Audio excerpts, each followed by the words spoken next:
Cromwell's primary enemy is from the Howard family, a man called Norfolk, who Tim Spall plays. The old families, the Courtenays and the Poles, are not friends of Cromwell, primarily because they're not really friends of Henry VIII.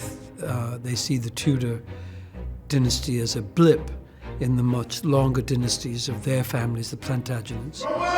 The Duke of Norfolk is probably one of the villains of the Tudor period in some ways. He's very ambitious and ruthless. He is part of the Howard family, most famously Anne Boleyn and Catherine Howard.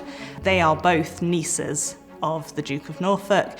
They're also the two queens who get executed. The ally thing is an ever-changing, shifting sands. You know, they go in and out of favour because they're always got an eye on which way the king is looking, what suits them, what influence they can have. Even their allies for 1 minute are their enemies the next. Norfolk will never be your ally. Work his discredit now with the king, my lord.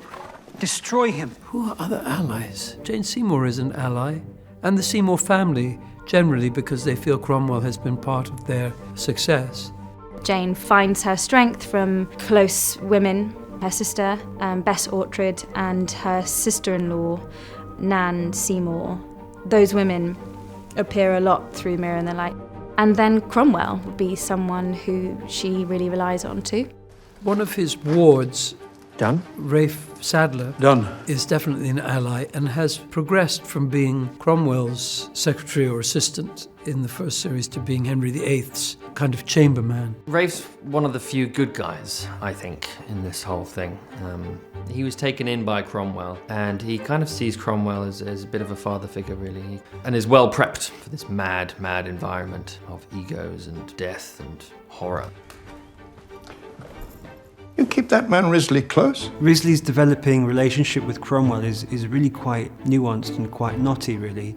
He starts off and he's really trying to show Cromwell what an addition he is to the team, how smart he is. He needs a father figure, and he just doesn't receive it back from Cromwell. And so that kind of builds into a great sort of frustration within Risley and a deep sadness. When Risley was very young, he was taught by Stephen Gardiner, who's been in France for quite a while. And Stephen Gardiner comes back and puts some pressure on Risley to shift sides. It's not far from being a gangster film. You are reaping great benefits, great wealth, but you are dealing with a lot of people who are trying to put the knife in your back.